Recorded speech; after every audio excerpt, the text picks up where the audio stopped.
দর্শক আমন্ত্রণ যমুনার বিশেষ আয়োজন ডক্টরস অন কলে। আপনাদের স্বাস্থ্য বিষয়ক নানান প্রশ্ন আর সেই সবের তাৎক্ষণিক সমাধান নিয়ে আমাদের এই বিশেষ আয়োজন। আপনাদের সাথে পুরো আয়োজন জুড়ে সাথে আছি আমি ডাক্তার সিদ্রা ইকবাল। আমাদের এই আয়োজনে থাকছেন দেশ বরণ্য এবং আধুনিক চিকিৎসা বিজ্ঞানে দক্ষ চিকিৎসকরা। আজ আমাদের আলোচনার বিষয় ডায়াবেটিস নিয়ন্ত্রণে করণীয় ও চিকিৎসা। আলোচনার জন্য আমাদের সাথে অতিথি হিসেবে আছেন ডায়াবেটিস মেডিসিন ও হরমোন রোগ বিশেষজ্ঞ অধ্যাপক ডাক্তার এম.এ. মান্নান, আনোয়ার খান মেডিকেল কলেজ ও হাসপাতাল। আমাদের বিশেষজ্ঞ চিকিৎসকের পরামর্শ পাওয়ার জন্য ফোন করুন 982405 নাম্বারে।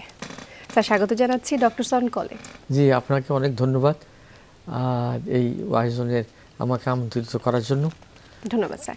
স্যার, খুবই গুরুত্বপূর্ণ একটা বিষয় যা বর্তমানে বাংলাদেশের ঘরে ঘরে হচ্ছে এই ধরনের রোগ পাওয়া যায়, তা হচ্ছে ডায়াবেটিস, এবং বর্তমানে খুবই চিন্তার বিষয়, দুশ্চিন্তার বিষয় কিন্তু ডায়াবেটিস। প্রথমে শুরু করতে চাই, আসলে ডায়াবেটিসকে কেন আমি এত বেশি বিপজ্জনক চিহ্ন হিসেবে চিহ্নিত করছি? জি, এটাই প্রাথমিক প্রশ্ন, এটাই হওয়া উচিত। কারণ হচ্ছে কেন আমরা ডায়াবেটিস নিয়ে এত চিন্তিত, কেন আমরা ডায়াবেটিস কন্ট্রোল করব?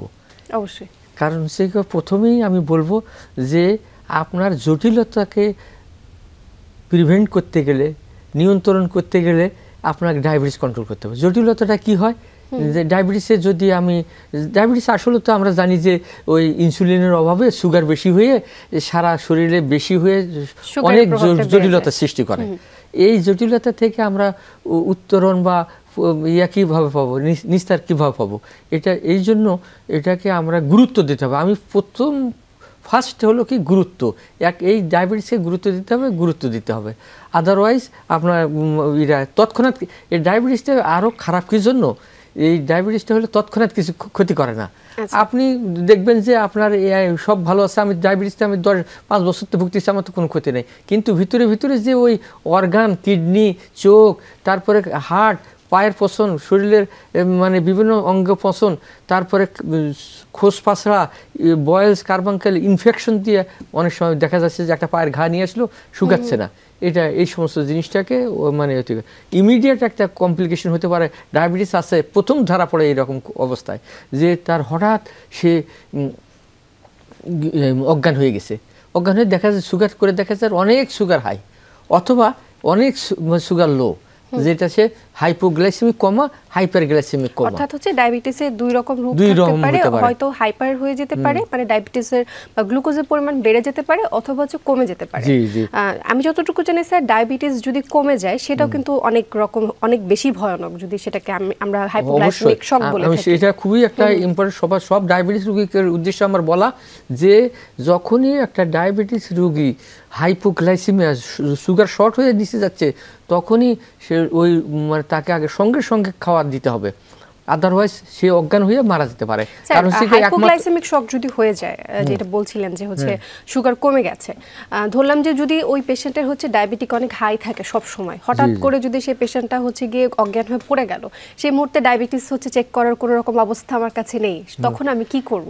তখন একটা হিস্ট্রি নিতে হবে যে উনি কি না, আমি সাধারণ জনগণ হিসেবে আমি কি করব? আমি হচ্ছে সেখানে জানি ওনার ডায়াবেটিস আছে এবং তিনি হচ্ছে অজ্ঞান হয়ে পড়ে গেছে, তো অজ্ঞান হয়ে পড়ে গেছে, সারাউন্ডিং যার ওর খেয়েছে যে উনি সকাল থেকে কি খেয়েছেন, কি খান নাই, বা উনি কি ওষুধ খাচ্ছেন সেটা খেয়েছে কিনা। যদি খেয়ে থাকে, ইনসুলিন নিয়ে থাকে, তাহলে বুঝবো যে সাধারণত ডোজ বেশি পড়লে হাইপো হয়ে যেতে পারে। আবার ইনসুলিন নিয়ে খাইতে দেরি করতেছে, তখনও হাইপো হয়ে অজ্ঞান হয়ে যেতে পারে। আবার বেশি ডোজ পড়ে গেল, তাতেও অজ্ঞান হতে পারে। সুতরাং আমাদের হিস্ট্রিটা একটা ইম্পর্টেন্ট। কারো কাছে হোক, তার আত্মীয় স্বজন বা যে থাকবে তার কাছে নিয়ে আমরা বুঝতে পারবো যে এটা হাইপো। তাছাড়া আমরা ক্লিনিক্যালি হাত দেখে তার দেখা যাচ্ছে যে তার মানে সমস্ত শরীর সোয়েটিং হচ্ছে, হাইপোতে কিন্তু সোয়েটিং হয়, সমস্ত করে দরদর করে গা ভিজে পানি পড়তেছে, তারপরে তার হচ্ছে কি বুক ধরপড়, অস্থির লাগা, চোখ মুখ অন্ধকার হয়ে আসতেছে, মাথা ঘুরতেছে, তারপরে খাওয়ার খুব খিদা বলছে আমাকে খাবার দাও। এই জিনিসটা হাইপো মানে সুগার কমার একটা সাইন সিমটম। আচ্ছা স্যার, ডায়াবেটিস নিয়ে আরো আলোচনায় ফিরবো স্যার। একজন দর্শক আমাদের কাছে কিছু প্রশ্ন করতে চান, প্রশ্নটি একটু নিয়ে নিই। জি, দর্শক কে বলছিলেন, কোথা থেকে বলছিলেন, নাম বলে প্রশ্ন করুন। আমি টাঙ্গাইল ডিস্ট্রিক্ট থেকে বলছি, মোহাম্মদ লুৎফর রহমান। জি, শুনতে পাচ্ছি দর্শক, আপনার প্রশ্নটি করুন। প্রশ্ন হলো, আমার দীর্ঘ 12-13 বছর ধরে ডায়াবেটিসের ওষুধ খাচ্ছি, ডায়াবেটিস মাপছি, কিন্তু আমার অসুবিধা হলো হঠাৎ করে 2-3 দিন পর পর শরীর আমার একদম হাত পা কড়া লেগে যায়, এইটুকু সমস্যা। করা তাছাড়া লাগে খাওয়া দাওয়া হাত চলাফেরা, পা করা লাগে বলতে একটু বিস্তারিত বলবেন? হাত পা মানে একদম ওই বেঁকা হয়ে যায়। আচ্ছা, তাছাড়া আর কোনো সমস্যা আছে? আর কোনো উপসর্গ দেখা দেয় কিনা? ওই টাইমে উনি সুগার দেখে কিনা? আপাতত খাওয়া দাওয়া চলাফেরা চলতে পারি, নামাজ পড়তে পারি। আপনার খালি পেটে সুগার এখন কত থাকে এবং ভরা পেটে কত থাকে? ভরা পেটে আমার থাকে সুগার থাকে আপনার সুগার বলতে ডায়াবেটিস যেটা মাপি সেটাই থাকে ওই 6 থাকে, আর খাওয়ার পরে 7 কিংবা 8 হয়। খাওয়ার পর ওনার তো যে রেঞ্জটার কথা উনি বললেন, আমাদের এই কলিগ যিনি বললেন, ওনার কিন্তু ডায়াবেটিস মোটামুটি নর্মাল, এটা নর্মাল। এনার যেটা হতে পারে একটা জিনিস ডায়াবেটিস রোগী যে ওই ডায়াবেটিসই থাকবে, অন্য রোগ থাকবে না এমন নয় কথা। তার প্রেশার থাকতে পারে, প্রেশারের ওষুধ খায়, তারপরে তার অন্যান্য হরমোনের রোগ থাকতে পারে, থাইরয়েড থাকতে পারে, অ্যাড্রেনাল ডিজিজ থাকতে পারে, যেটা অ্যাড্রেনাল হরমোন হলো কর্টিসল, মানে স্টেরয়েড হরমোন। এটা কিন্তু ব্লাড প্রেশার মেনটেন করে, অনেক কিছু মেনটেন করে। এটার সাথে অ্যাসোসিয়েটেড ডিজিজ থাকতে পারে। এটাকে বলা হলে আমরা বলি যে অটোইমিউন ডিজিজ অ্যাসোসিয়েশন। ডায়াবেটিস পেশেন্টের যে শুধুমাত্র ডায়াবেটিক রোগের জন্য এরকম হবে তা না। সেজন্য উনি তো বলছে যে আমার পাটা বাঁকা হয়ে আসে, বাঁকা হয়ে আসে। এটা কারণ হতে পারে একটা ইলেকট্রোলাইট ইমব্যালেন্স হতে পারে, ডায়াবেটিস কমে যেতে পারে, সোডিয়াম পটাশিয়ামের ইমব্যালেন্স হলে এটা হতে পারে, আর ক্যালসিয়ামও কমে যেতে পারে। তার যে আমরা অন্যান্য ডিজিজগুলার এক্সক্লুড করতে আমি তাকে সাজেশন দেব যে উনি একটা এন্ডোক্রাইনোলজিস্ট বা ডায়াবেটিস হরমোন বিশেষজ্ঞ, তাকে একটু দেখালে তারপর হচ্ছে আসলে চিকিৎসাটা নেবেন। স্যার ধন্যবাদ। আমরা সময় হচ্ছে একটি বিরতির পর আবারও ফিরছি আলোচনায়। দর্শক, ডক্টর সন কল অনুষ্ঠানের যে ছোট্ট একটি বিরতি, আমাদের সাথেই থাকুন। আমরা স্যার কথা বলছিলাম ডায়াবেটিস নিয়ে। আমি একটু জানতে চাচ্ছিলাম, বর্তমানে হচ্ছে ডায়াবেটিস নির্ণয় করার জন্য বা মাপার জন্য বাসায় হচ্ছে অনেক রকমের যন্ত্রপাতি কিন্তু বের হয়েছে, তবে এটার ডায়াবেটিস মাপবারও কিছু নিয়ম আছে। আমি আপনার কাছে একটু জানতে চাই, ডায়াবেটিস আসলে আমরা কিভাবে মাপবো বাসায়? এটা একটা সকল ডায়াবেটিস রোগী ছাড়াও যারা ডায়াবেটিস রোগীকে হেল্প করেন তাদেরও এটা জানা দরকার। কারণ সেই আমাদের এখন তো প্রতিটা ঘরেই ডায়াবেটিস, এবং প্রতিটা ঘরেই আবার ডায়াবেটিসের মেশিনও আছে, যেমন গ্লুকোমিটার বলি যেটাকে। এটা সুন্দরভাবে পরিষ্কার পরিচ্ছন্ন রাখতে হয়, এবং যে জায়গাটা থেকে আমরা ব্লাড নিব ওইটা একটু অ্যালকোহল প্যাড আছে বা আছে পরিষ্কার করে নিয়ে, অথবা আপনি যদি না পার তুলা দিয়ে ওই গরম পানি দিয়ে একটা মুছে নেবেন। আর যে প্রিক করার পরে ওই ব্লাডটা যেন এক ফোঁটা আসে, একদম অল্প ব্লাড হলে আবার ব্লাড সুগার কম আসতে পারে। আবার এটা মেশিনের কতগুলো আর তারতম্য কিছু কিছু আছে। আমরা দেখছি যে যখন ব্যাটারি দুর্বল হয় তখন দেখা যাচ্ছে বেশি আসলো বা কম আসলো, এই জন্য এটা চেক আপ করে নিতে হয় সবসময় আমাদের। আর ব্লাড সুগার সবচেয়ে করার নিয়ম হলো সকালে খালি পেটে। আপনি একটা গ্যাপ, রাত্রে তো আমরা 11টার দিকে খাওয়া শেষ করি, তারপরে ম্যাক্সিমাম আর কি 11টা, তারপরে আমরা 11 থেকে পরের দিন 8টার দিকে আমরা ব্লাড সুগারটা করি। কমপক্ষে 10-11 ঘন্টা আমাদের গ্যাপ থাকে। এই জিনিসটাই ফাস্টিং বলা হয়। এই ফাস্টিং ব্লাড সুগারটা আমাদের মানে নিয়ম করা। এবং তার পরে ডায়াবেটিস রোগীর কথা বলছি, তারপর কিন্তু সে যদি যে ওষুধ খায় বা ইনসুলিন নেয়, ডায়াবেটিসের চিকিৎসা নেয়, এই চিকিৎসাটা মানে ওষুধ খাওয়ার পরে নাস্তা খেয়ে 2 ঘন্টা পর, at the age of 2 hours. আবার 1 ঘন্টা পরে করলে হবে না, আবার 3 ঘন্টা পরে করলে হবে না। 2 ঘন্টা পরের নিয়ম হলো মানে এটা একটা সিলিং, এই 2 ঘন্টার মাথায় একটা মানে লাস্ট পয়েন্টে উঠে যায়। সেজন্য আমরা দেখি লাস্ট কত পর্যন্ত উঠতে পারে, পিক পয়েন্টটা কত উঠতে পারে। কিন্তু সেই জন্য অনেক রোগী আমাকে বলে যে স্যার আমার তো আজকে খুব খুশির খবর, কি হয়েছে, তো আমার ব্লাড সুগার একদম নর্মাল এসে গেছে, 5 পয়েন্ট এসে গেছে। কেন? কলেজে আজকে আমি পার্কে হাঁটতে হাঁটতে ওই ডায়াবেটিস মাপে দেখছি 5। তো এটা কিন্তু আসল না, এইভাবে মাপলে আমরা সেটা নেব না। আমরা পিয়ার টেস্ট করি, খালি পেটে করব, খাওয়ার 2 ঘন্টা পরে মানে উইথ মেডিসিন যা আছে খাবার খাদ্য খেয়ে দিবেন। স্যার, এটা তো গেল ডায়াবেটিক পেশেন্টের ক্ষেত্রে। আরেকটা বিষয়, আরেকটা টার্ম আছে মেডিকেলে, সেটাকে আমরা বলি প্রি ডায়াবেটিক ফেজ, বা হচ্ছে যাদের ডায়াবেটিক হওয়ার ঝুঁকি একেবারে হচ্ছে একদম আছে, এখনো হয়নি, একেবারে বর্ডার লাইনের কাছে তারা আছে, হয়ে যেতে পারে। প্রি ডায়াবেটিক আবার 2 প্রকারের আছে। একটা হলো আইজিটি বলা হয়, ইম্পেয়ার্ড ফাস্টিং গ্লুকোজ, আর একটা হলো আইএফজি বলা হয়, ইম্পেয়ার্ড ফাস্টিং গ্লুকোজ, আর একটা হলো ইম্পেয়ার্ড গ্লুকোজ টলারেন্স। এই দুটা হলো কি, আমরা যদি খালি পেটে তার সুগার দেখি যে 5.6 থেকে 6.9 এই রেঞ্জে যদি থাকে তাহলে আমরা বলি যে তোমার ওই আপনার ডায়াবেটিস হওয়ার সম্ভাবনা আছে, প্রি ডায়াবেটিক। আর খাওয়ার গ্লুকোজ খেয়ে 2 ঘন্টার মাথায় যদি আবার সুগারটা দেখি যে 7.8 থেকে 11 পর্যন্ত এই রেঞ্জে যদি থাকে তাহলে আমরা বলবো যে এটা প্রি ডায়াবেটিক, এটার আইজিটি বলা হয়।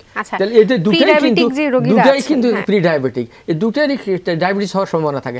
এটা কতটুকু কনভার্সন হয়ে পুরো ডায়াবেটিস হবে এটারও একটা প্রায় লেমেন হিসাব আছে। স্যার আমরা হচ্ছে প্রি ডায়াবেটিক রোগীদের আসলে কি কি সতর্কতা মেনে চলতে হবে এই বিষয়ে আপনার কাছে আমি একটু জানবো। তবে আরেকজন দর্শক আমাদের সাথে যুক্ত হয়েছেন, ওনার প্রশ্নটা আমরা নিয়ে নিই। দর্শক কে বলছিলেন, কোথা থেকে বলছিলেন, নাম বলে প্রশ্ন করুন। জি আসসালামু আলাইকুম, আমি দিনাজপুর থেকে বলছিলাম মোস্তফা কামাল। জি আপনার প্রশ্নটি করুন। জি আমার প্রশ্নটা হচ্ছে যে আমার ডায়াবেটিস সবসময় থাকে 10 থেকে 14 মধ্যেই ওঠানামা করে, কিন্তু সমস্যা হচ্ছে যে খাওয়ার পরে রাতে খিদা লাগে। হ্যাঁ খুব বেশি খিদা লাগে, হয়তো কিছু খাইলাম বিকাল বেলায়, আবার রাতে খিদা লাগে, খাইলাম আবার দেখি যে 12টা 1টা 2টার দিকে খিদা লাগে। এখন হচ্ছে খিদা লাগার কারণ কি আর আমার সারাদিনের মেনু ডায়েটটা একটু আমি জানতে চাচ্ছিলাম স্যার। আচ্ছা আমরা আপনার প্রশ্নটি বুঝতে পেরেছি, খুবই সুন্দর প্রশ্ন, উত্তরের জন্য আমাদের সাথেই থাকুন দর্শক। জি উনি আমাদের রোগী যে কথা বললেন এটা কিন্তু তার ডায়াবেটিস আনকন্ট্রোল। আচ্ছা আনকন্ট্রোল হবে যখনই 10 থেকে 14 থাকে বললেন। 10 থেকে 14 তো বেশি। আমরা সব সময় আমার কত থাকতে হবে একটা ডায়াবেটিস রোগীর সুগার আমি বলে দিচ্ছি 5.5 থেকে 7 ফাস্টিং খালি পেটে সকালে যদি মাপি এটা এই রেঞ্জের মধ্যে থাকলে ভালো। আচ্ছা তারপর খাওয়ার 2 ঘন্টা পরে 6 থেকে 7 8 পর্যন্ত থাকতে পারে এটা, কিন্তু ওনার আছে 10 থেকে 14 পর্যন্ত উঠে যায়, দুটাই বেশি। ওনার খাওয়ার আরও কতগুলো কারণ থাকতে পারে, যেমন ডায়াবেটিস থাকলে সব প্রস্রাব দিয়ে সুগার বের হয়ে যায়, শরীরের হয়ে যায়, তখন খিদা বেশি লাগে। ডায়াবেটিসের রুগীরই একটা হলো কি ঘন ঘন খাবার খেতে ইচ্ছা করে, ঘন ঘন প্রস্রাব হয়, তারপরে শরীর দুর্বল লাগে। এটা একটা মানে প্রধান ডায়াবেটিস রুগীর মানে উপসর্গ।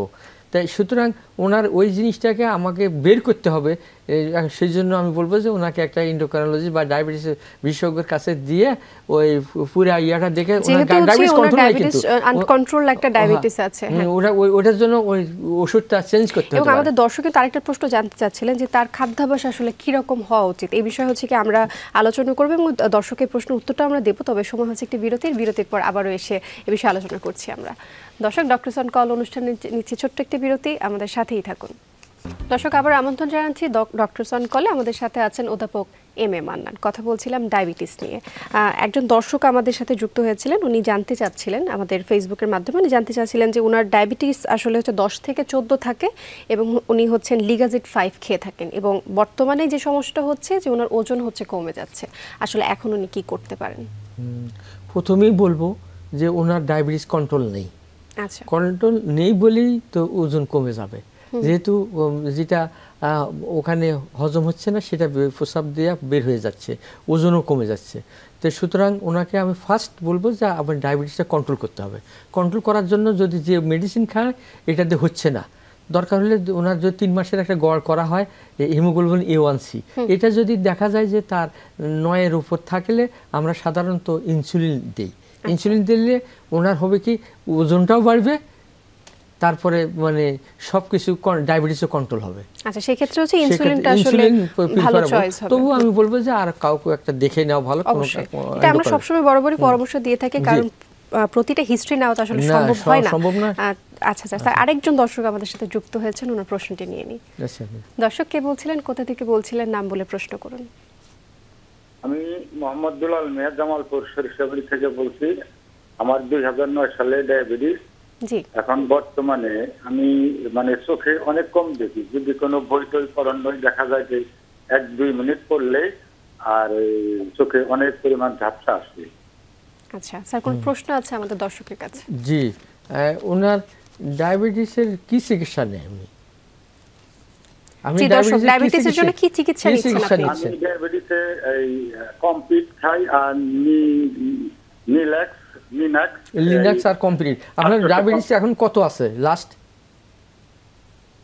ডায়াবেটিস আমার সকালে খালি পেটে 7 হয়, আবার খাইলে 9-10 এরকম। তো মোটামুটি ভালো আছে। তবুও আমার মনে হয় যে আপনার যে চোখের সমস্যাটা এটা অনেক দিনের ডায়াবেটিসের মানে পরিণাম এটা হতে পারে, কারণ হচ্ছে ডায়াবেটিস তো সব আমরা 2টা স্যাম্পল একটা স্যাম্পল করি, দিনের তো 24 ঘন্টার মধ্যে অন্য সময় তো সুগার বেড়ে যেতে পারে না। তো ওই অল্প অল্প বাড়তে বাড়তে হয়তো দেখা যাবে চোখের রেটিনোপ্যাথি হয়। চোখ রেটিনোপ্যাথি হলে ওই চোখের দেখতে ঝাপসা দেখে বা অন্যান্য প্রবলেম হয়, চোখের গুলগুমা হয়, চোখের প্রেশার বেড়ে যায়, নানান সমস্যা হয়। তাই আমার মনে হয় যে আপনি একজন চোখের ডাক্তারকে দেখাবেনই, আর আপনার ডায়াবেটিসটা 3 মাসের গড় করে একবার ইয়া করে মানে লোকালয় যে আছে এন্ডোক্রাইনোলজিস্ট বা ডাক্তার ডায়াবেটিস বিশেষজ্ঞ তাকে দেখাবেন। এখন তো সব জায়গায় ডায়াবেটিস বিশেষজ্ঞ আছে। এবং ডায়াবেটিসের সাথে রেটিনোপ্যাথির কিন্তু একটা ব্যাপক সম্পর্ক রয়েছে, অন্ধত্বর একটা ব্যাপক সম্পর্ক রয়েছে, ইম্পর্টেন্ট কমপ্লিকেশন, জটিলতা কমপ্লিকেশন। ডায়াবেটিসের একটা কমপ্লিকেশন সেটা হচ্ছে অন্ধত্ব বা রেটিনোপ্যাথি আমরা যেটাকে বলে থাকি। স্যার একটু হচ্ছে কি জানতে চাচ্ছিলাম যে ডায়াবেটিক রোগীদের আসলে খাদ্যাভ্যাস কেমন হওয়া উচিত, যেহেতু একজন দর্শক কিছুক্ষণ আগে আমাদেরকে জিজ্ঞেস করছিলেন যে খুবই ইম্পর্টেন্ট, খুবই ক্ষুধা লাগে, part and parcel of this treatment. আমি বলবো যার যেহেতু খাদ্য মানে একটা ইম্পর্টেন্ট জিনিস, drug discipline, 3D, diet, drug, discipline, 3টা জিনিস মিলে একটা ডায়াবেটিসের চিকিৎসা। তাছাড়াও এডুকেশন, মোটিভেশন, মনিটরিং, এগুলোও লাগবে।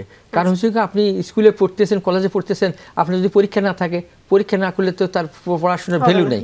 সুতরাং এই সবগুলা, এই 4-5টা জিনিস সবগুলোর দরকার। তাই আমাদের তার মধ্যে একটা ইম্পর্টেন্ট হলো খাদ্যাভ্যাস।